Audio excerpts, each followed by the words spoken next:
iniciando mais um Pode Contar Podcast, o podcast em que a gente conta a história dos nossos clientes. Então eles vêm aqui contar o que eles fizeram de certo e de errado, para você não cometer o mesmo erro e você aprender com a história deles. E hoje, uma cliente super especial, Carol. Carol, presente para as pessoas, você é famosa, né? Mas presente para as pessoas, seu nome, seu bar. Ai, gente, primeiramente, obrigada pelo convite. Eu sou a Carol Dornelles, eu tenho uma escola de educação infantil e sou terapeuta também de relacionamentos. Então, tem muita coisa aí pra gente conversar hoje. Isso aí. E também comigo, a minha sócia, minha co-host, Ingrid.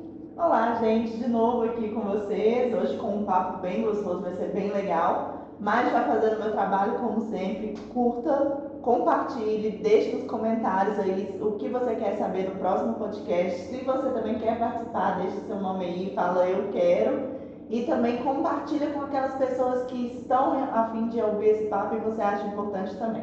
Não, mandar esse podcast para aquelas pessoas que querem se divorciar, mas não têm coragem. Isso, né? Exatamente. Porque a gente consegue trabalhar toda a estruturação do divórcio. Porque o caminho, gente, é o mesmo para todo mundo. As pessoas falam assim, Carol, mas não passo por isso, só passa. Não é linear, tem altos e baixos, todo mundo passa pelas fases do luto, todo mundo passa pelas mesmas dores. Algumas pessoas já ressignificando dentro do casamento. Então tem pessoas que falam assim, eu vivi a fase do luto, aquela fase da depressão, da dor, dentro da relação. Tem pessoas que só vão passar por isso depois que realmente o marido ou a esposa sai de casa e aí que vai entender que o relacionamento acabou. Então, assim, fazendo agora o meu merchan, tá? Lá no Instagram, Carol Dornelles, tem muita coisa legal. É pesado? É pesado. Falar sobre divórcio é pesado, é chato, mas infelizmente ou felizmente acontece muito, né? Estávamos conversando, eu e a Marina,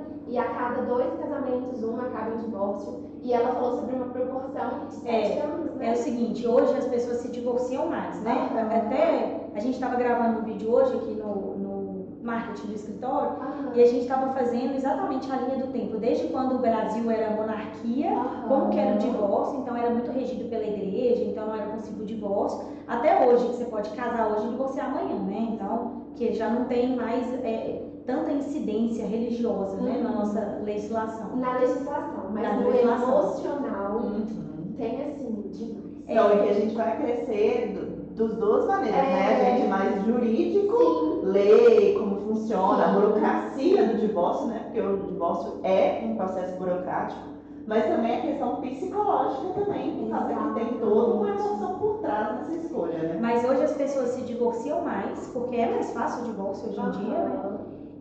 Mas elas estão casando mais também. Então essa proporção de, né, a cada 2 casamentos um é divórcio faz total sentido.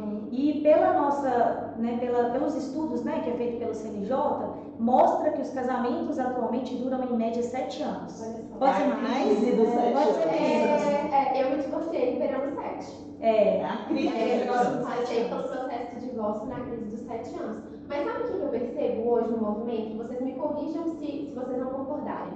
Energia masculina e energia feminina tem misturado muito na relação.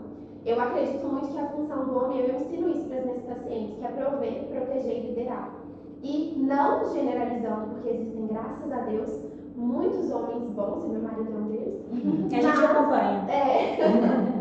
Beijo, Renata Henrique, te amo. Mas, infelizmente, existe muitos homens que colocam essa função de prover, de proteger, de liderar nas mulheres.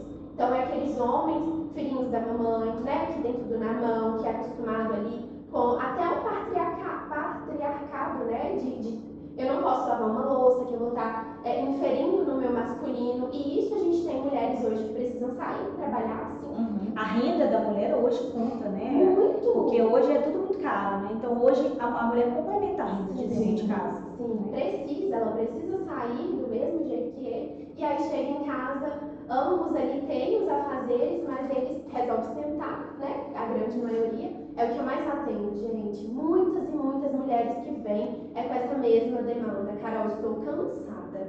Eu tenho, por exemplo, ela tem 2 filhos. Aí ela fala, eu tenho 3 filhos. 2 filhos mais o marido. E aí isso causa ali um desgaste emocional muito grande.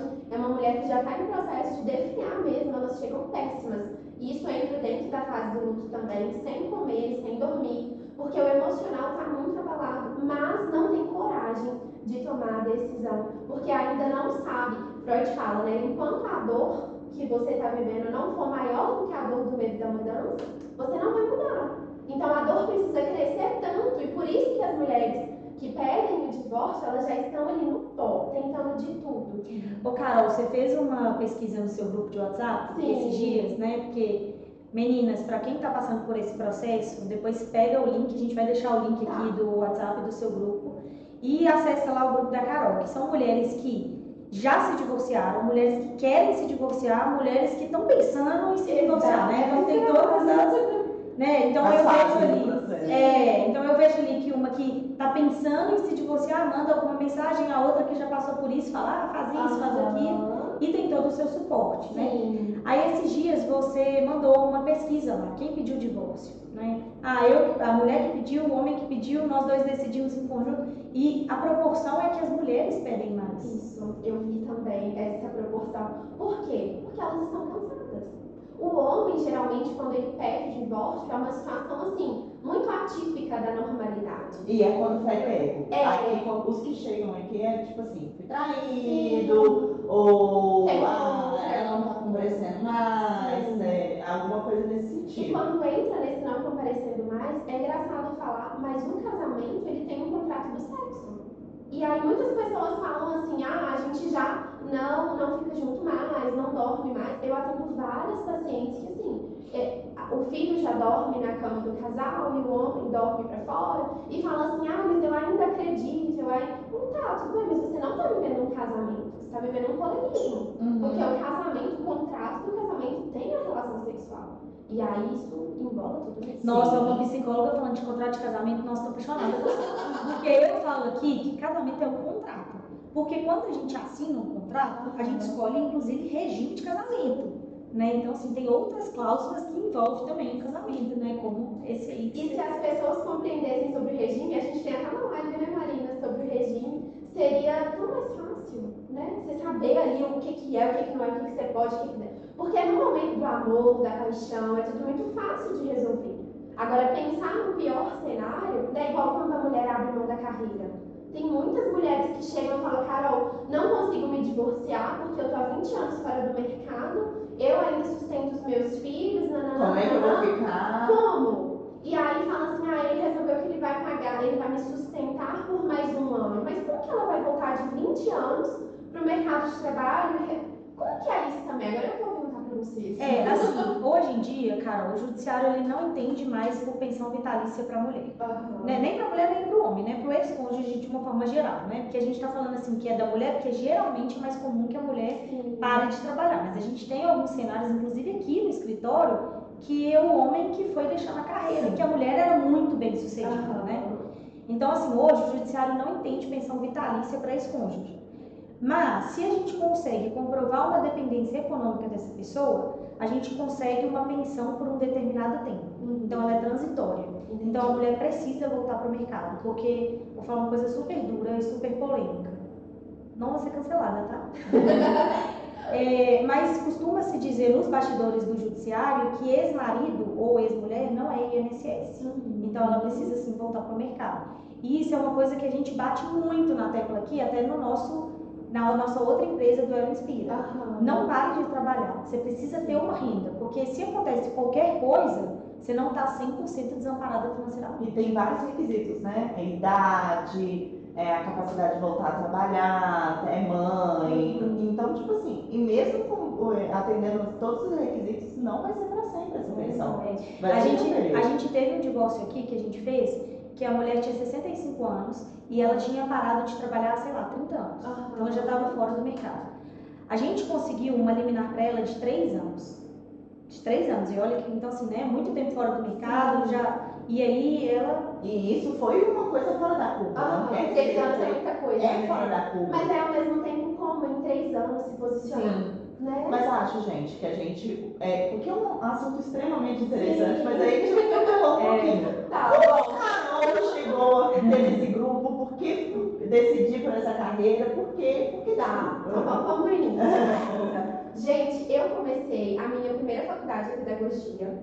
Eu entrei na faculdade de pedagogia sem saber o que eu ia fazer. Mas ao mesmo tempo, falando assim, qualquer coisa, eu troco. Vou pra advocacia, vou pra biologia, eu tava super Pensou em direito também? Pensei em direito. E você tinha o quê? 18 anos? Tinha 17.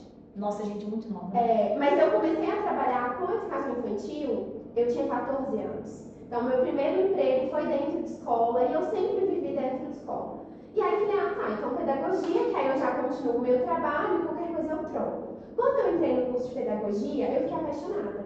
E aí, logo, eu consegui um estágio de verdade, de professora e tudo. Falei, nossa, eu não troco isso aqui por nada. E sempre foi infantil? Você gostou de criança? Sempre infantil.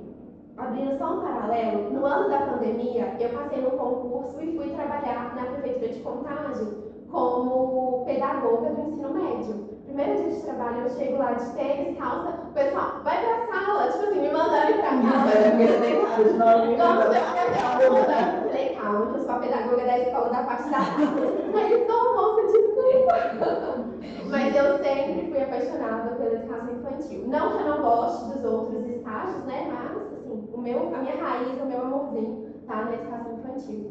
E aí eu fui trabalhando na educação infantil, fazendo especializações, trabalhando como professora, fiz um processo seletivo numa escola, eu não vou falar o nome, não passei. E era uma escola que eu queria muito trabalhar. Sabe aquela ambição que você tem? Você fala assim, não, quando eu me formar, vou trabalhar nesse lugar. E não passei. E aí eu trabalhava já em uma escola e eu falei com a dona, assim, até muito minha amiga, falei, Dai, me ajuda a abrir a minha escola. Ela estava abrindo mão de uma casa que tinha o berçário dela, ela disse assim, vou te passar, você aluga aqui, me deu as telas, me deu algumas coisas, e eu tinha R$500 do acerto dela, porque eu tinha trabalhado com ela um tempo. Aí ela me deu esses R$500, eu fui no supermercado, comprei uma mesa de Martins, um quadradinho de plástico, fiz uma placa e coloquei lá Hotelzinho Pequenos Brilhantes. Mas essa casa lá do começo é a que você tem hoje? Não, essa pequenininha. É uma casa pequena. Aí no primeiro ano de empresa eu tinha 15 alunos.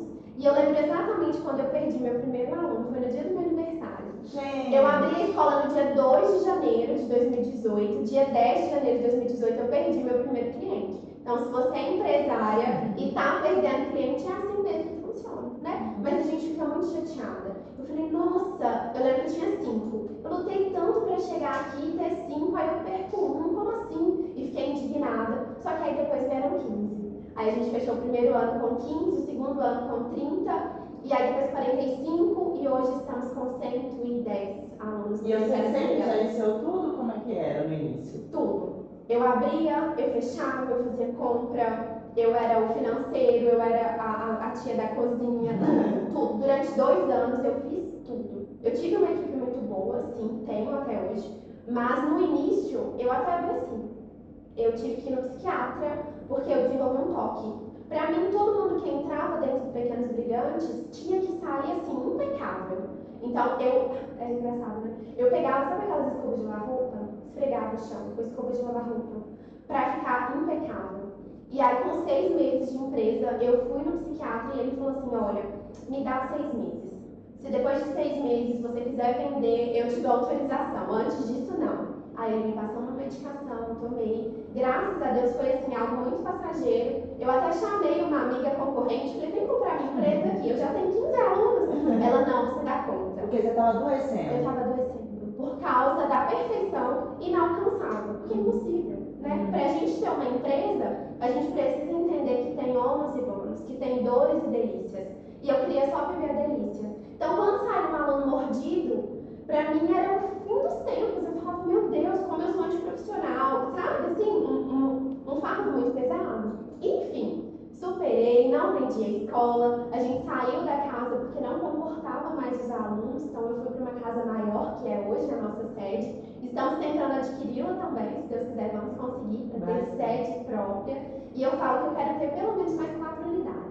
Então, o toque foi embora com sucesso, sim, né? Porque mas o nome da escola, Pequenos Brilhantes, ela já é chamativa. É aconchegante, né? E minha mãe teve escola e era o nome Pequenos Brilhantes durante a minha infância. E aí ela, por desgastes também, porque não é fácil, né? Não. Empreender, ter funcionários, hoje estamos com 20 20 funcionários, não é fácil. Mas eu falo, só tem problema com empresa quem tem empresa. Quem tem empresa. E aí, esses dias eu gravei um vídeo e falei assim, só tem problema com caminhão quem tem caminhão. E meu pai é caminhoneiro e ele deu um PT lá no caminhão, o caminhão estragou todo na estrada, sem acessibilidade nenhuma. E ele me ligou e falou assim, minha filha, só tem problema com caminhão.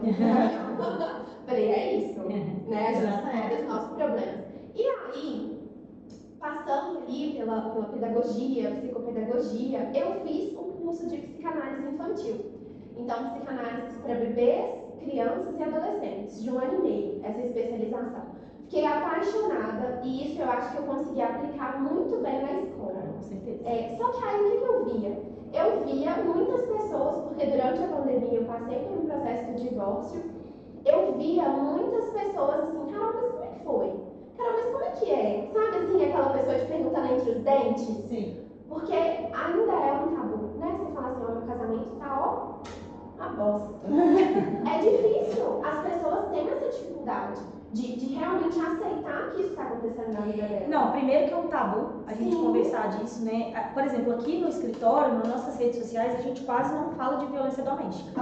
É um ou outro vídeo que a gente fala, porque a nossa classe social não reconhece a violência doméstica. Não é que não sofre. Não é que não sofre. Ninguém conta. Não, ela não reconhece. Então, às vezes fala assim, mas ele nunca me bateu. Mas a violência doméstica não é só bater, né? É palavra, é financeira, enfim, né? E Então, é que assim, mais ocorre a financeira, e é isso, elas não sabem que sofrem violência financeira. Mas quantas vezes o homem é rico e a mulher? E a mulher é pobre. Mas aqui eu tenho algumas pacientes que sabem. Elas sabem que ele tem um dinheiro escondido e elas falam assim, Carol, eu pergunto, ele fala que não tem nada. Tá, mas você concorda que as suas pacientes, elas já estão no nível de consciência um pouco mais elevado porque elas estão fazendo terapia? É verdade. Mas a nossa classe social não reconhece. Não. Então a gente nem pode ficar falando muito de violência porque elas falam assim, não, mas eu não sofro isso. Quando elas vêm pra cá e a gente conversa e começa a traçar o caminho do divórcio, ao longo da jornada elas reconhecem a violência. E vai aparecendo, né? E sabe o que acontece? Eu vejo muito nas minhas pacientes uma normalidade. Porque já aconteceu tantas vezes, né? Aquele palavrão, aquele chute, talvez. Fica apático, né? Sim, sim. E aquela indiferença, esconder dinheiro, não saber quanto ganha. Enfim, são tantos anos assim que elas se acostumam. Ô Carol, a gente teve um caso aqui que tá me vindo na memória, que foi uma cliente nossa e ela sofria muita violência doméstica. E uma das violências que ela sofreu foi um abuso sexual do filho. Então o pai se masturbava balançando o carrinho do bebê. Meu Deus. E aí ela veio pra cá pra ela fazer a separação dela e ela não falou da violência pra gente. Quando o nosso colaborador foi redigir a peça, ele conversando com ela que ela falou. E aí depois, né, aí a gente entrou com o processo, né? Depois, na defesa dele, ele falou assim, ela só entrou pedindo a medida protetiva porque eu não quis pagar mais a pensão do jeito que ela queria. E aí, recentemente, a Ingrid e a Giovana foram fazer audiência e a mãe dela foi ser testemunha da audiência. E aí perguntaram pra mãe assim, por que ela não entrou com o processo antes? A mãe falou assim, que eu não deixei. Olha. Entendeu? Então, assim, veio uma violência da mãe, ela presenciou toda a violência, achou tudo normal, às vezes nem enxergou que aquilo era uma violência. Normaliza. E só depois que a gente entrou com o pedido de medida protetiva a favor da criança. Uma coisa que eu pego muito também, e eu vivi isso, foi da igreja. A igreja fala, não, é normal, não, você tem que orar. E eu entrei no processo depressivo por causa disso, porque eu sou cristã. E, assim, eles não normalizam nada, né? Como se fosse assim, você casou, você fique casada para sempre, independente se o que você está passando dentro da sua casa. E não generalizando também, porque eu tenho muitos pastores amigos, né, que têm esse nível de consciência, mas infelizmente sim, eu passei e tenho pacientes também, que assim como essa mãe que falou, não, eu não deixei, fala, não, você não pode fazer isso, né? Pra mim falaram assim, não, se você fizer isso, Deus vai matar a sua filha. E aí eu já tava Foi adoecida. extremamente pesado. Eu não sei como eu não processei, devia ter conhecido vocês antes. Isso mesmo. Eu já estava extremamente adoecida. E aí eu liguei para uma pessoa e falei, nossa, esse fulano falou isso. Ele, calma. Isso eu chorando desesperada. Só que antes disso tudo, eu já passei pelo processo de novo do adoecimento, curei o toque, fiquei ok do psiquiatra e eu tive que retornar. Aí eu fui tomar remédio para depressão, para ansiedade, para dormir, para acordar, para viver, para respirar, quase isso.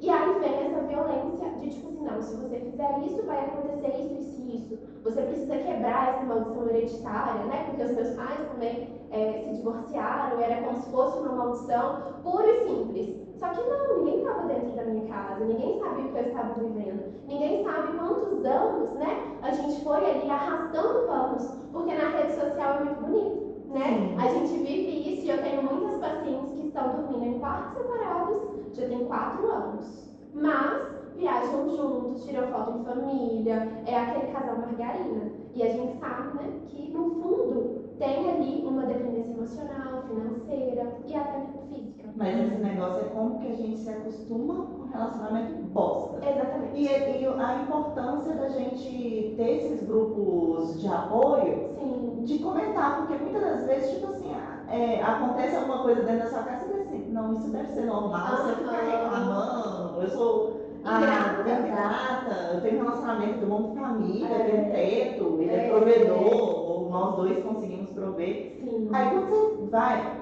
às vezes é tipo um simples passo, deixa eu conversar com alguém, comenta, essa pessoa vai abrir seu olho de uma maneira, a importância de ter um grupo, né? Um grupo onde você pode... Tem a abertura, né? Sim. E eu falo pra elas, eu falo, olha, imagina se fosse sua melhor amiga contando a sua história. Porque a gente é carrasca de nós mesmas, né? A gente acha que a gente tem que dar conta de tudo, suportar tudo. A gente não, que nós não. A gente já... Mas antes era assim, né? Eu tenho que dar conta, eu tenho que bancar, foi uma decisão minha, né? Eu escolhi me casar com 18 anos. Eu precisava bancar isso. E aí, no fundo, eu via que eu tava pegando um chicote e dando nas minhas costas, né? Falando assim, não é assim. E aí eu fui percebendo que as mulheres também têm essa posição. Mas isso eu gostei muito. Conte a sua história como se fosse outra pessoa vivendo. Você vai ter outra visão de você mesma. Isso é muito legal. E às vezes contar nem é tão assim, mas escreve. Aí tem hora que elas me mandam foto assim, 30 páginas. Eu falo, e agora? Qual que é a sua visão pela nossa realmente? Eu engoli muita coisa, eu permiti muita coisa, eu não mereço isso. Então agora começou o seu processo terapêutico. Ô Carol, aí você fez todo esse treinamento aí que você falou, né, de psicanálise. Isso, porque o meu foco era atender criança, tá? Voltando. Fiz a psicanálise de bebês, crianças e adolescentes. Por quê? Porque quando eu passei pelo processo de divórcio, a primeira coisa que eu fiz foi procurar uma psicóloga e colocar minha filha. Falou, o que eu passei, você não vai passar. As brigas que eu vivenciei na minha infância, eu não quis que ela passasse. Porque sua infância você passou por isso. Passei, eu tinha 10 anos. Meus pais se divorciaram, zero inteligência emocional. Hoje eles são uns amores. Mas antes, né, era tudo muito conturbado. E eu tive muitos traumas por causa disso. E eu falava assim, eu não vou vivenciar um segundo divórcio. Era como se eu pegasse o divórcio dos meus pais, tomasse como meu, e pegasse o meu e tomasse como meu. Então eu estava dando conta da minha vida. A primeira coisa que eu fiz foi colocar a Ana na terapia. Eu falei, não, agora está bem amparada. E aí eu fui estudar.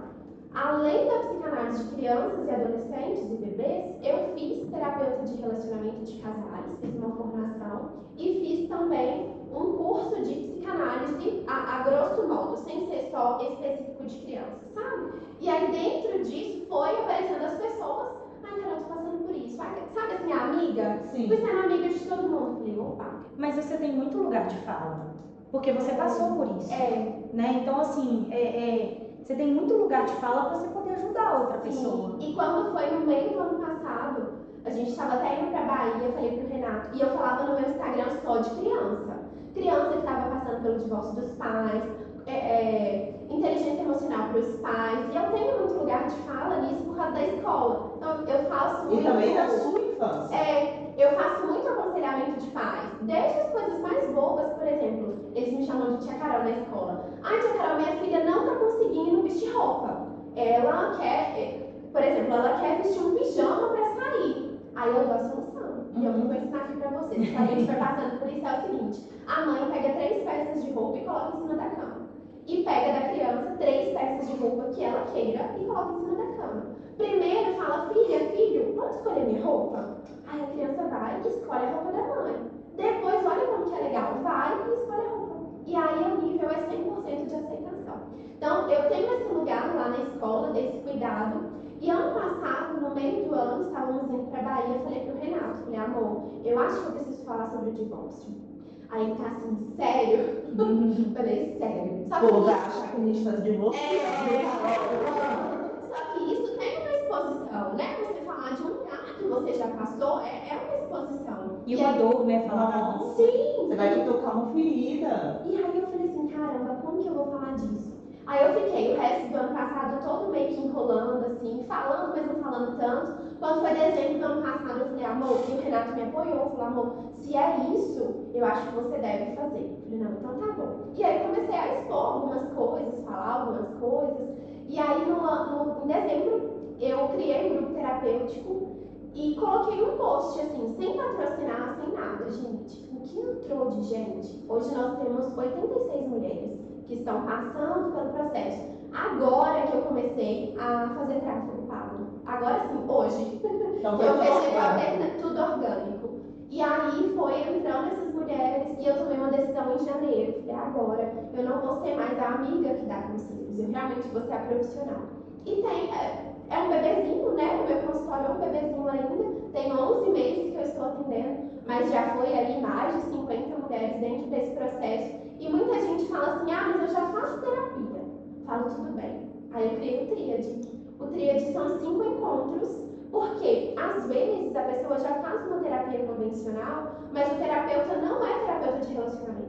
Não tem ali talvez uma ferramenta que fala assim, minha filha, vem cá, você não está sonhando mais não? Como é que a gente vai fazer? Eu fiz isso uma vez com uma paciente, ela desceu do ônibus, foi tomar um café sozinha, voltou pro ônibus, outro lógico, e foi pro trabalho. E ela me mandou uma mensagem falando assim, Carol, hoje eu me sinto verdadeiramente eu. Falei, olha só, um café, uma decisão. E ela já estava assim, passando por esse processo há mais tempo e ninguém conseguia ajudar. Assim foi comigo. Quando eu passei por esse processo, todo mundo falava assim, vai passar. Melhor bem, você tá bem? Falei, gente, tem que ter um caminho, tem que ter um passo. E aí hoje com as minhas pacientes eu criei 7 dores do término, 5 fases do luto. A gente vai passando porque não é igual para todo mundo no sentido de linha, mas todo mundo passa por todas as fases. seja mais rápido, mais devagar, né? Exatamente, é o mesmo caminho. Mas então conta pra gente os 5 passos do luto. Vamos lá, 5 passos do luto. É o seguinte. Pera aí, gente, caderno na mão, caderno. E eu vou pegar a minha cola. Gente, prepara aí, ó. Anotem. As 5 fases. As 5 fases do luto. Isso. Primeiro é a fase da esperança. E essa não é a fase do luto, é só uma introdução. Todo mundo. Pré-luto. Todo mundo fala assim: não, vai mudar. Vai mudar, a pessoa vai mudar. Aí fala: não, quero divorciar. Aí o outro fala: não, a gente vai conseguir, vai dar certo. E muitos casais conseguem, sabe? Principalmente com a ajuda de terapeutas, fazendo sessão de terapia de casal E mesmo. quando os dois querem, né? Porque o que a gente fala aqui, Carol, é que assim, uma pessoa não muda a outra. A pessoa tem que querer mudar. Né? Eu lembro o primeiro atendimento que a Ingrid fez comigo, quando ela atendeu comigo, foi o primeiro dela, acho que marcou a vida dela até hoje. Sim. A mulher me contou a história toda. Aí na hora que ela acabou, eu falei assim, tá, mas você já conversou isso com ele? Ela falou, não. Eu falei, não, então esse é o primeiro passo. Eu falei, olha, eu acho que você não está preparada para um divórcio, acho que talvez tenha solução, acho que vocês deveriam procurar uma terapia, uma constelação, enfim, ela fez a constelação e eles estão casados até hoje. Olha só. Que é que a gente não divorcia por divorciar, a gente não tem essa cultura. E é isso, né, Carol? Tem que estar preparado para esse processo, né, psicologicamente. E os dois, é o que você falou, é muito importante. Por isso que eu fiz a formação de relacionamento de casais. Porque às vezes chega uma demanda, o paciente fala assim, não, eu estou decidida. Só que na hora que você vai conversando, você vai vendo que ela não está decidida. Que ela só quer um passo do outro, ela só quer uma esperança, ela só quer uma vasilha lavada no final de semana. Sabe? Uma coisa assim, que foi saturando tanto, mas é uma coisa tão fácil de resolver. Porque eu falo que existem muitos defeitos, todos nós temos. E tem defeitos que são suportáveis por mim, que não são suportáveis para você e vice-versa. Então existe pessoas para todo mundo, né? Agora basta saber se essa pessoa você vai conseguir suportar o defeito dela. Mas é a importância de falar também, né? Gente, o outro não tem uma bola de cristal, como você diz, né, Maria? Exatamente. Fala o que te incomoda, o que não. Ó, isso daqui é meu limite. Tem que sempre colocar os limites, né? Olha, isso aqui é meu limite. Isso daqui eu não aceito. A partir desse momento não é mais aceitável. Não, e assim, né, também a gente, né, eu sou casada, a gente tem que trabalhar também nossa tolerância, né? Porque às vezes a gente fica muito intolerante. A gente fez um divórcio aqui no escritório que foi de 2 meses. Aí eu falei, gente, daqui a pouco joga o marido pra trás e a mulher fica com o buquê. Porque tudo vira motivo de término, né? Então, assim, é uma evolução de inteligência emocional dos dois, né? Não só da mulher, mas do homem também. E é possível ter casamentos restaurados. Eu acredito muito em família, só que os dois precisam Os dois estar têm que querer. dispostos. Não adianta. Para casar, são 2 dispostos. Para divorciar, basta um que tá tudo certo. Né? E aí a fase da esperança geralmente vem depois que a mulher ou o homem já comunicou essa insatisfação, muitos desgastes, e vem com um movimento que é normal de todas as mulheres. Elas cansam de falar. Porque elas vão brigando. E aí simplesmente elas param. E quando elas param é porque realmente elas cansaram. Não, eu não falo mais nada. Tá parecendo a gente falou com os colaboradores aqui. Acostuma quando eu tô dando feedback. Quando parar de dar feedback, aí que tem o problema. Aí que não. Exatamente. E aí vem essa fase da esperança, onde geralmente, eu vou falar sempre defendendo as mulheres, porque é meu público, tá? As mulheres vêm falando, ele falou que vai mudar, ele falou isso, ele falou aquilo. Falei, tudo bem, acredite, tá? Nas ações. Não acredite nas palavras. Porque falar tá com papel e fala, né? A gente vai ensinando ali e ele vai falando. Agora, a atitude é diferente. E aí tem sempre ali 3, 4 semanas. O outro cansa. Porque, na verdade, o casamento está saturado. E aí, se não tem um acompanhamento, se não tem ali um processo, acaba no divórcio. E as 5 fases do luto, que hoje eu trabalho com as minhas pacientes, até mesmo no Tríade, o Tríade são 5 encontros. Então, independente se a mulher já está sendo acompanhada por uma terapeuta, eu sempre falo, olha, o Tríade, ele é um despertar. Sabe? Por que seu relacionamento acabou? Porque se a pessoa não entende o porquê o relacionamento acabou, ele vai repetir. E vai repetir com outra pessoa, e o divórcio vem com outra pessoa. E a gente tem que entender também, eu sei que, não sei se vou ser cancelada aí, Mário, não sei, me causando. O seu compliance está ali. Tem nossa parcela de culpa também. Sim. A gente tem que entender a nossa parcela. Todo mundo tem. Porque não tem como a gente jogar, não, foi tudo, o relacionamento deu errado tudo por causa do outro. Não, o relacionamento é 2. E geralmente começa no namoro, né? Sim. Você já entendendo ali que você não suporta tanto aquela coisa, mas a paixão te cega, realmente emburrece. E aí você vai suportando, e aí chega uma fase que você fala, não, realmente eu não suporto. E aí a pessoa fala assim, não, mas eu sempre fui assim. E você sempre aceitou. Você sempre aceitou. Exatamente, mas é porque agora tem um nível de consciência e vai embolando tudo. Sim. Mas, o que acontece? A primeira fase é a fase do luto. E tem pessoas que vivenciam esse luto dentro da relação e tem pessoas que vivenciam fora. Eu vivenciei dentro. Meu processo foi todo interno. Eu ainda estava na mesma casa, já separada de corpos, postando fotos do mesmo jeito, de Natal, viajando, mas já numa separação, escolhendo um quarto de hotel separado. E todo mundo achando que estava tudo bem, todo mundo feliz, né? Enfim. Só que eu já estava vivenciando o luto. E aí as pessoas falam assim, Carol, mas como assim? Porque tem pessoas que saem de uma relação, passam pouco tempo e estão dentro de outra. Mas a pessoa, eu mesmo conheci o Renato, acho que 4 ou 5 meses depois. Só que eu já tinha vivenciado 2 anos de luto, entende? E aí as pessoas, nossa, mas tão rápido. E eu falo... Não, e é rápido pra quem tá de fora, né? É igual a gravidez, né? A gente fica 9 meses e a pessoa, nossa, mais rápido. Eu falo pras minhas pacientes assim, falo, gente, tá vivenciando o luto agora, tá vivenciando hoje, não se afogue no trabalho, não se afogue em outras relações, porque você precisa processar isso primeiro. Tem que viver o luto. Exatamente, porque senão entra em repetição. Já viu aquela pessoa que sempre tá com novos relacionamentos e ainda fala assim, eu tenho dedo podre? Não é dedo podre, é a repetição, você sempre escolhe os mesmos padrões. Então, enquanto você não compreende isso, você não quebra. Então, o luto ele pode ser vivenciado dentro da relação, sim, ou fora. É a primeira fase. Então, eu passei. Vai mudar, não vai. Aí, passei a primeira fase. Isso. Segunda fase do luto. E não significa que essa fase, ela acontece nessa ordem. Não acontece na ordem. Tem pessoas que vivem, por aceitação primeiro, que é estar dentro da relação e falar assim, não, é só uma fase, vai passar. E aí eu tenho pacientes que estão há 20 anos. Ah, é só uma fase, vai passar. Nessas fases não são lineares. Eu Não. posso viver, tipo assim, essa é a minha fase em um mês, mas tem gente que vive anos. E todas também ao mesmo tempo. Entendeu? É uma montanha russa.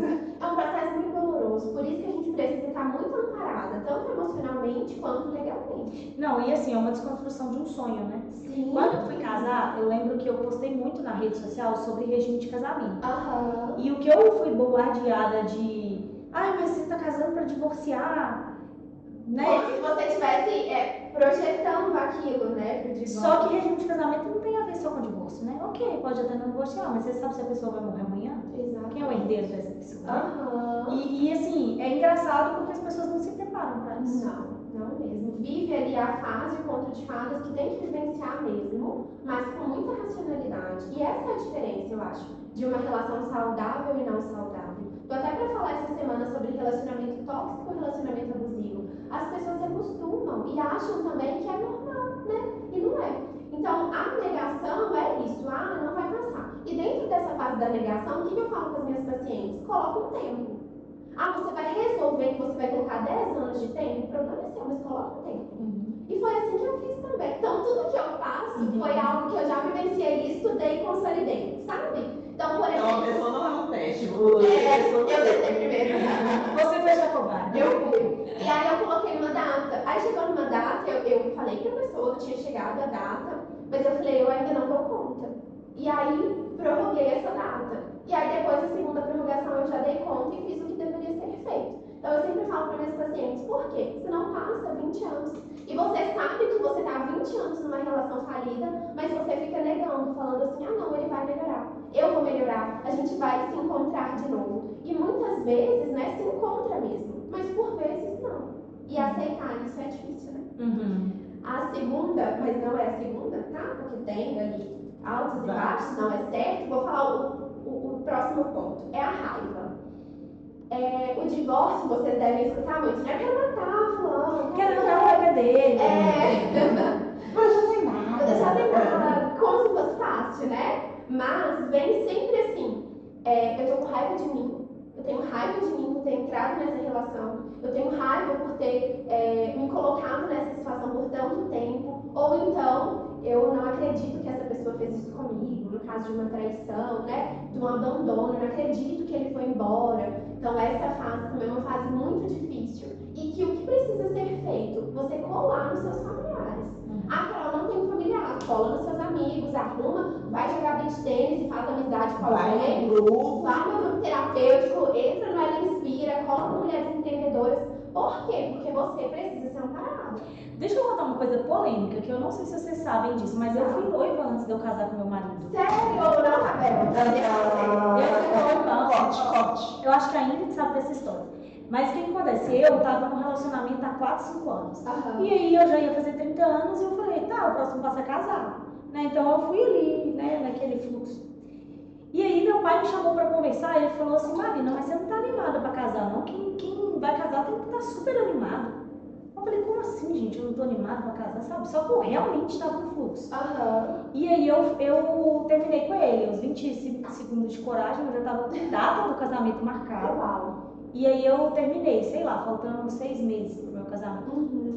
E aí, né, você é taxada como doida, né? Não, você é doida, você tava noiva até ontem, não sei o que e tal, beleza. E uma das coisas que eu fiz foi isso. Eu falei, nossa, eu preciso entrar em grupo pra eu conhecer gente nova, porque minhas amigas são minhas amigas de infância. Eu preciso conhecer gente nova e focar em outras coisas, sabe? E aí eu entrei em grupo de networking, e enfim, aí minha vida mudou, né?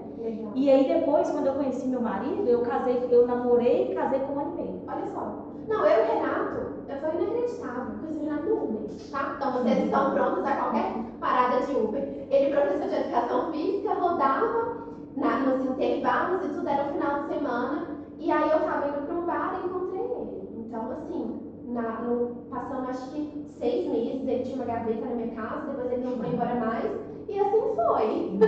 Gente, É muito legal, né? Mas assim, a gente fazer coisas diferentes do que a gente está acostumado a fazer é muito importante para nossa cabeça, sabe? Conhecer gente nova. É aquele um pouco do mito da caverna, né? Sim. E isso para mim foi muito importante. Foi o que, tipo assim, me deu sustentação. Uma energia. E é engraçado que assim, você foi muito corajosa. Porque tem pessoas que ainda pagam pra ver. E aí é isso, depois de 2 meses, 2 anos, já sabia. Eu tenho pacientes hoje que falam, Carol, eu tava com o casamento marcado, eu já sabia que não dava certo, mas eu fiquei com vergonha. Falei, olha, é melhor você terminar o noivado que eu Carol, mas dá vergonha. Eu tô falando por mim, dá muita vergonha, porque você fica assim, você já tá com tudo pronto, eu já tava com festa, vestido, como que você vai, eu ficava pensando assim, como que eu vou na loja de vestido falar que eu não vou casar mais? E a mulher vai ter certeza que eu fui traída, sabe? Dá muita vergonha mesmo. Mas é o que a gente fala do inimigo comum ser a sociedade, né? Sim. Porque é taxativo, que tipo assim, você tem que, é uma linha que a gente tem que seguir, você nasce, faz escola, faculdade, conhece a pessoa, casa, tem filho. Se você não segue essa linha, fui noiva, terminei, gente, o julgamento Aí eu fiz uma coisa, eu vou contar uma coisa aqui, o que eu fiz? Porque minha mãe, ela é super fofoqueira, ela sabe disso. Entra aqui, sai aqui. Eu falei assim, ela sabe disso, né, mãe? Aí eu falei, vou contar pra minha mãe, que ela não vai aguentar segurar. Aí ela conta por mim. Aí deu certo, entendeu? Aí ela falava com as pessoas assim, que não conta pra ninguém, não. Aí todo mundo falava. Isso, aí pronto, rapidinho se espalhou, né? Usou o mecanismo certo. E hoje é só tirar foto no Instagram e tá tudo certo. Coloca a foto preto e branco. Funciona. Mas uma coisa que você falou, que a grande inimiga da sociedade, é verdade. Mas eu ensino para meus pacientes o seguinte: quando você deita no seu travesseiro, tem alguém lá? Tem alguém lá do seu lado? Não. É só você. Então você precisa bancar as suas decisões. Porque na verdade, ninguém está tão interessado assim com a vida de ninguém. Eles querem saber da fofoca. Todo mundo quer saber da fofoca. Fala, Carol, e aí? Fala, não, e aí não. E aí entra a fase também da justificação, isso é muito engraçado. A pessoa fala, não, mas eu separei porque, nossa, ele não vai ter nada. Nossa, foi isso. E fica tentando justificar a própria decisão. Sempre dá um porquê. E eu falo com elas, olha, vocês resolveram, vocês decidiram, vocês pensaram muito sobre isso, banca a sua decisão, não fica se justificando não, porque todo mundo quer saber da fofoca, todo mundo quer comentar depois. O seu emocional, você pode contar nos dedos. Quando eu terminei, surgiu várias teorias da conspiração. Que ele me traiu, que eu era sapatão. Várias. Aí eu falei assim, gente, mas ele não me traiu, a gente só terminou, sabe? A gente não pode terminar porque um relacionamento tá ruim. Tem que ter um motivo, Tem né? que ter um motivo, tem que ter eles falaram muito isso comigo também, porque não tinha motivo. As pessoas falavam, aparente, né, não gente? tinha. Falava, Carol, ele não te traiu, você não traiu, não. Eu falei, mas não é sobre isso. É sobre estar, é sobre ser, sabe? É sobre prover, proteger e liderar. É sobre o que você acredita, é sobre... E aí é até engraçado que eu falo assim, gente, a minha oração foi, eu pedi a Deus um marido. Eu falei, Deus, eu quero um marido que me ame assim como Cristo amou a sua igreja. E quando que foi isso? Ele se entregou, ele viveu, o que ele precisou fazer, ele fez, e era isso que eu queria pra mim. Só que no primeiro momento ele não aceitava, sabe? Mas não. E aí, vamos lá, o próximo ponto é a humilhação. Sempre tem um ou outro ali, né, que fala, se humilha, fala, eu vou mudar, isso vai acontecer. Eu tenho um paciente, gente, que antes de me conhecer, ela se jogava no chão e ficava ligando 15 vezes. Fala, calma, não é assim. A superação está no caminho contrário com outra pessoa. O não a gente já tem, agora a gente vai atrás da humilhação. Exatamente. E é verdade, se humilha mesmo. E aí o outro, ele pode ceder ou não. E aí volta lá, por isso que eu falo não é linear, volta lá na fase da esperança. Ah, não, ela me deu uma segunda chance, ou ele me deu uma segunda chance, vai mudar. Aí passa 3 semanas, a pessoa fala assim, não vai dar mesmo não. E aí volta tudo de novo. E eu acredito que vocês devam receber, né? Sim. Fase de volta, tira de volta, fase de volta. Já teve vários. Até ao longo do divórcio. E às vezes a gente vê que, por exemplo, o homem que pediu o divórcio e a mulher não aceita de jeito nenhum. Aí ele faz uma proposta de acordo linda e maravilhosa e ela não quer aceitar. Eu falo assim, gente, mas como que ela não... A gente orienta a aceitar. Mas gente, como que ela não quer aceitar? A gente não consegue isso que ele está oferecendo no judiciário. Só que não é isso. Não é.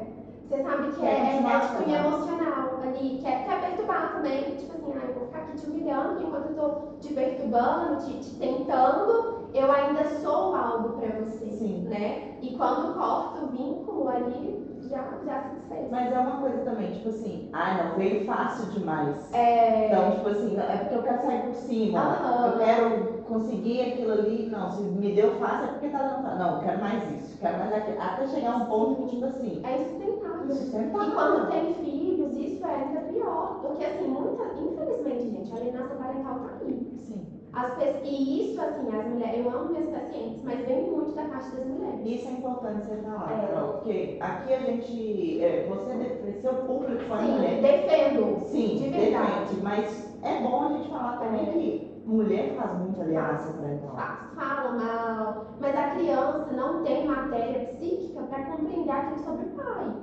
É o pai, é o primeiro amor, é a paixão, é o édipo, tá tudo ali se formando. E aí você vai e coloca aquele ser que a criança tanto ama, ela não vai dar conta. A criança não dá conta. Aí começa a ter ansiedade, começa a ter depressão, começa a não querer dormir. Aí a criança embola todos os sentimentos, sendo que os pais, eles são pais para sempre, né? Independente Não, e o que eu casamento. falo, o que a gente fala muito aqui, Carol, é assim, os pais são os adultos da relação. Exatamente. Só que quando vai pro divórcio, parece que vira duas crianças.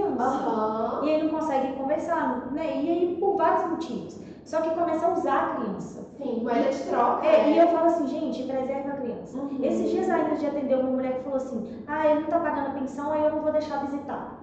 Aí a gente falou assim, não, mas a sua filha não é moeda de troca. Não, mas se ele não cumpre, eu também não vou cumprir. Eu gosto daquela frase que você fala, em terra de elefante, quem sofre é a grama. Porque as crianças precisam lidar com uma decisão que não foi elas que tomaram. Sim. Elas estão ali no avião, né? Tá no avião, de repente não tem piloto, não tem aeromoça, não tem nada. E como que ela fica mediante isso, né? E é muito legal isso, defender a criança. Né? Porque não existe certo e errado no divórcio, eu acredito muito nisso. Não tem alecrim dourado nenhum, mulher não é alecrim dourado, homem também não. Os dois escolheram estar passando por aquilo. Eu acredito muito, assim. Todo mundo tem a sua parcela de responsabilidade e de culpa, juntos. Porque a relação é feita por dois, né? Se os dois estiverem ali alinhados, felizes, ambos entregando 100%, não tem divórcio. Agora, a gente começa a ver um movimento de, tipo assim, planos desalinhados, o casal já começa cada um fazer ali as suas próprias atividades, não é tanto o nosso, é o meu, e aí começa o divórcio. Vai desandando. O próximo passo, e é o passo que eu fiquei muito presa nele, e eu vejo o movimento dos meus pacientes também, é o da depressão. É tipo assim, eu não acredito no amor, e eu vivi ele dentro do relacionamento. Eu não acredito. Sabe filme? Eu tinha ódio de filme romântico. E eu sou aquele tipo de mulher, gente, que eu assistia todos.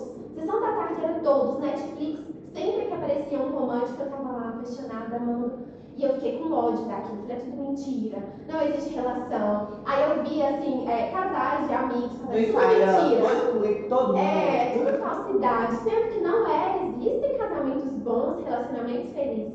Mas quando você tá passando por esse processo, e até no grupo terapêutico tem muitas mulheres que mandam assim, eu não acredito em homem não presta. Eu falei, não, você conhece um que presta? Porque se você conhecer um que presta, aquilo que você fala que homem não presta já é quebrado, né? E aí elas ficam bravas comigo também. Eu falei, amor e ódio, que bem bonita. E a fase da depressão é muito sobre isso. É sobre você não acreditar que existe um amor, não acreditar que pode ter um relacionamento saudável, leve. Claro que toda relação é composta por duas pessoas e que tem problema. Sim. Né? Mas no final do dia, a gente precisa se escolher todos os dias. Se todos os dois se escolhem todos os dias, a relação dá certo. Né? E você fez o teste no seu, né? Você teve um relacionamento. Eu fiz o teste e tô vivendo esse teste pra sempre, se Deus quiser. Aí tem que dar essa esperança para as mulheres. Existe um amor. E hoje eu posto muito sobre isso, sabe? Eu tenho a filha do meu primeiro casamento e tenho a Ana Júlia. E quando eu tive a Ana Júlia, eu ficava muito assim, mas como vai ser? Como que eu vou conseguir? Como que ele vai agir nisso tudo, né? Mas nunca teve diferença. Pelo contrário, eu vejo um carinho, uma proximidade muito grande pela Ana Luísa do que pela Ana Júlia. Claro que, sabe, é saber escolher, gente. Porque tem mulheres que falam muito mal de homem e existe realmente muito homem ruim. Mas é você saber o que você quer para uma relação e o que você não quer. É deixar isso muito claro. Eu não queria uma relação que fizesse distinção da minha filha. Então, por vezes, nesse meio do caminho depois do divórcio, eu me envolvi com algumas pessoas que nem perguntavam da Ana. Sabe aquelas pessoas que você já faz o X? Ah, não. Não é. Eliminado. Porque era importante pra mim ter alguém que vivenciasse aquilo. Não que eu queria um pai pra minha filha, porque ela tem o pai dela. Mas é um respeito, né? sabe? Diferente. E eu, graças a Deus, há muita oração. E a saber escolher. Porque a gente tem, quando uma mulher passa pelo divórcio, ela tem muitas opções. Aparece gente da China. É inacreditável. É amigo de não sei das quantas, de fulano. É amiga querendo apresentar o tem sua cara. Exatamente. Mas aí você não tem, e tem que ter a lista. Se você tá passando por isso e não tem que ter a lista daquilo que você quer e daquilo que você não quer. Eu tenho uma paciente que fala, eu tenho uma paciente que fala, eu não aceito qualquer coisinha mais. Porque antes era qualquer coisinha, sabe? Tudo tá bom, porque a gente vai se acostumando com o mundo. E aí a fase da depressão, deixa eu voltar para minha cola.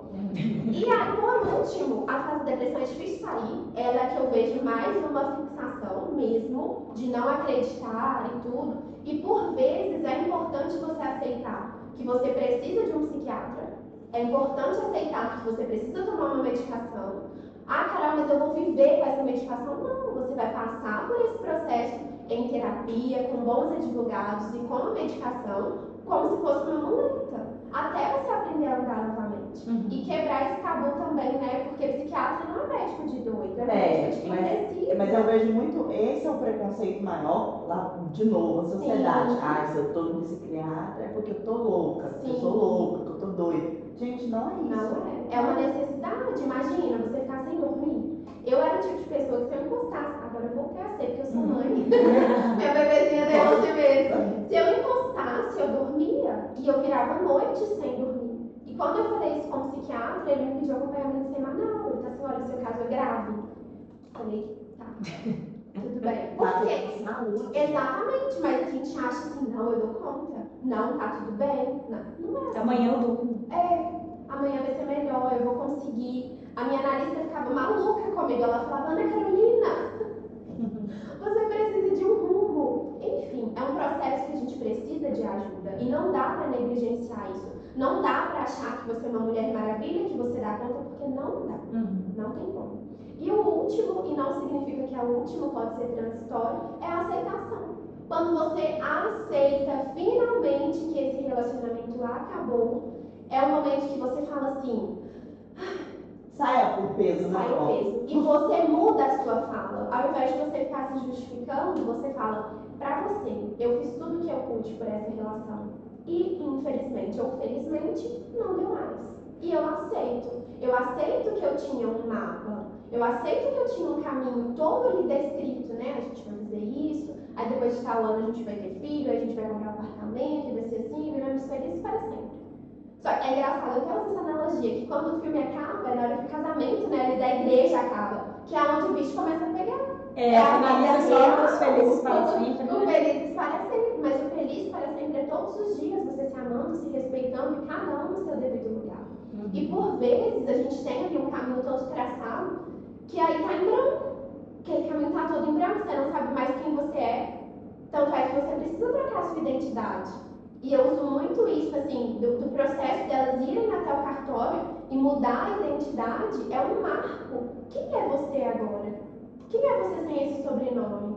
E por vezes é pesado. Sim. Falar, nossa, tantos anos de construção e agora eu não tenho isso mais, né? E tá tudo em branco. O que você vai escolher agora? Você é uma tela em branco. Você é uma tela? Tá tudo branco. Qual a caneta que você vai pegar? O que você vai fazer? O que você vai aceitar? E eu tenho pacientes que quando estão nessa tela em branco começam a fazer tanta besteira. Pacientes não. Antes de ser paciente, que as minhas pacientes eu não aceito fazer isso. Brincadeira. Elas falam, Carol, mas eu fiquei com tanta gente que assim nem tinha necessidade, tanta gente que eu me expus, sabe? Eu falei tanta coisa que eu não deveria ter falado. Por quê? Porque agora é uma tela em branco. E não sabe o que fazer com isso.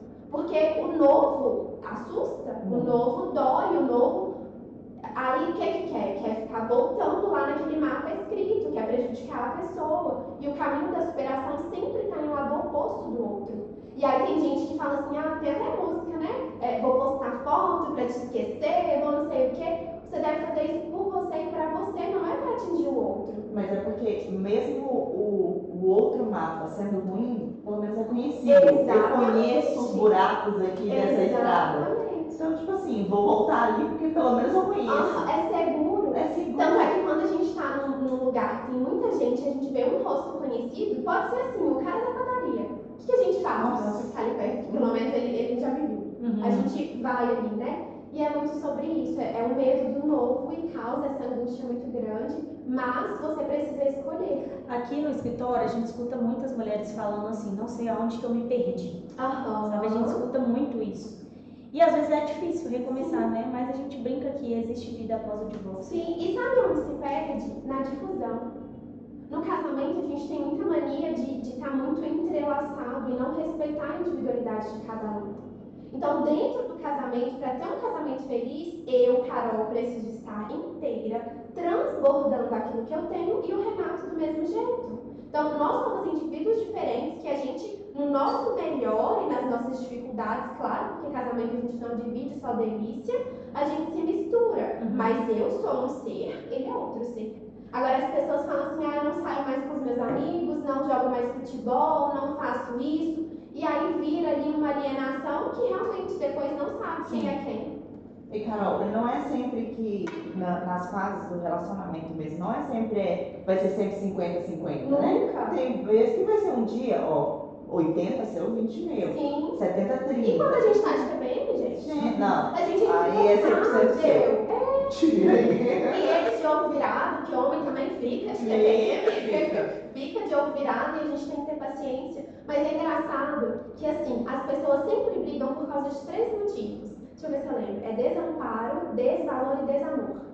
Sempre. Se você observar, é engraçado isso. Todas as vezes que vocês brigam, que a gente briga na relação, é por causa de um ferimento de desamor, desamparo ou...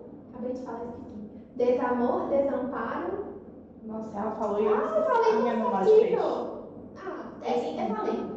Sempre é esse movimento. Sempre. Por exemplo, eu me sinto humilhada de alguma forma, aí eu brigo. Eu me sinto desvalorizada, aí eu brigo. Se a gente começar a entender isso, a gente entende e corta a briga. Lá em casa eu falo, o ciclo do desamor tá ligado aí.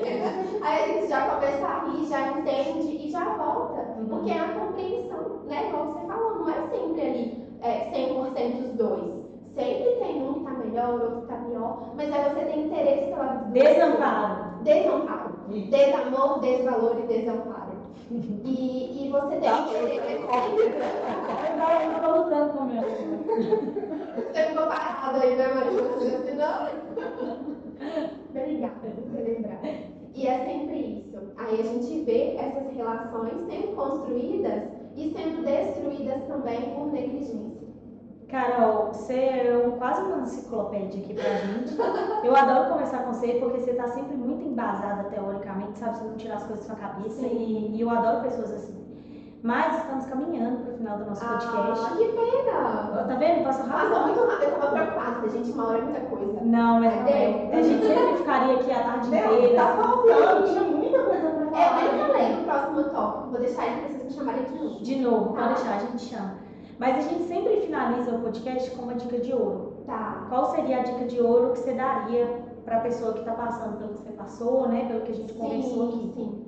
Vamos lá. Não pensei, tá? A gente vai sair assim de livre demanda. É o seguinte, eu acho que se você está passando por esse processo, primeiro ponto, colhe com pessoas. Não fique sozinha, não fique desamparada. Busque redes de verdade, grupo terapêutico. Cresça, sabe? Vai para perto de alguém. E entenda que você, porque nós mulheres, a gente tem sim uma energia, e a gente até conversou um pouco sobre isso, eu e Marina, sobre energia feminina e energia masculina, mas se permita ser a mulher. A gente precisa, nós temos as duas energias dentro de nós, mas por vezes, quando a gente está passando por esse processo, a nossa energia masculina, ela vai lá no alto. E a gente começa a abrir uma lata de palmito porque a gente dá conta, aí a gente começa a pagar todas as contas porque a gente dá conta, aí a gente começa a aceitar desaforo porque eu dou conta. É só uma passagem, sabe? E não é. Então, converse com você como se você fosse sua melhor amiga e veja se realmente o que você está aceitando é digno de ser aceito ou não. Acho que é a dica de ouro. E eu sei, Ingrid, qual a sua dica de ouro de hoje? Eu acho que, trazendo do papo que a gente teve aqui hoje, que eu fiquei até pensando assim, aí eu já tô preparada, porque eu já sei a dica de ouro, eu já fico no papo, você ter uma pessoa especialista para te ajudar. Que nem a gente fala, gente, qualquer advogado consegue fazer divórcio, qualquer advogado consegue fazer divórcio. Mas a importância de você ter um especialista em direito de família para te acompanhar. Que nem você ter uma psicóloga, uma terapeuta especialista em casais. É muito diferente, porque a gente tem essa questão de ter mais manha, ter experiência, saber como faz, saber como trata. Então, você pesquisar sempre um especialista para te acompanhar na dor que você está sentindo. A gente fala muito de médico. Se eu estou com uma dor no coração, eu vou no cardiologista. Então, por que você não pesquisa as outras áreas também? Então, vá em um especialista para a sua dor. Fantástico. A minha dica de ouro é seguir a Carol nas redes sociais, porque eu acompanho muito, né, o seu trabalho. Depois que a gente conheceu, eu ainda brinquei e falei, nossa, Carol, eu tô apaixonada com você. Porque eu sempre falei isso assim, a gente aqui do escritório, a gente é muito da hard skills, né? De número, de inteligência técnica e tal. Só que isso, né, o divórcio, ele tá acompanhado por uma inteligência emocional, né? A soft skills, que é muito você que traz isso, né? Então, assim, primeiro seguir você nas redes sociais. Eu acho que você tem um trabalho fantástico lá no seu terapêutico. Você pontua, né, seu posicionamento bem forte lá, o que você acha, você não alivia, né, mesmo se acolhe, mas mesmo nos momentos difíceis você fala, não, isso aqui não tá certo. E a gente precisa de pessoas assim para dar um direcionamento, né? Então, eu acho que você faz um trabalho bem legal com essas mulheres que estão nesse cenário, né? E o que a Ingrid falou, né? Tem ao seu lado pessoas especialistas, né? E o tanto que faz diferença em qual ambiente que a gente convive, né? Pode te levar para cima ou te levar para baixo, né? Então, ande em ambientes adequados. Exatamente. E no divórcio, né? O ambiente, ele muda. Porque aquilo que você tinha de amizade, você não tem mais. Aquilo que você tinha de confiança, você não tem mais. Eu tenho 2 minutos. Tem uma analogia que eu uso que é sobre o odre. O odre é aquele recipiente que as pessoas colocavam o vinho. Se o odre ele tá com aquele couro velho, ele no processo de levedura, de expansão do vinho, o odre ele vai rachar. Então, por vezes no divórcio a gente ainda anda com pessoas velhas, sabe? Pessoas que são, porque todo mundo tem um lado. No final das contas, todo mundo tem um lado. E aí você anda com esse odre e na hora que você está expandindo, na hora que você está crescendo, pum, estoura. E quando você passa pelo processo de divórcio, você precisa, e aí está a ambiência, né, ter grupos, entrar na Inspira e entender sobre essa ambiência, de você se posicionar, você estar perto de odres novos, que quando você crescer, você vai se permitir expandir, isso não vai rachar. Isso eu acho muito importante também, você compreender que pessoas e ciclos se encerram, para que outros ciclos se iniciam. Não adianta você querer tentar ser tão amiga assim, a pessoa sempre vai ter um lado. Acho que encerra a minha fala. Isso mesmo, Carol, obrigada pela sua participação, você. sua disponibilidade de estar aqui com a gente, agradeço demais. Com certeza vai ter o episódio 2, né, com a Carol. Já estou pronta, a cola tá aqui. Não.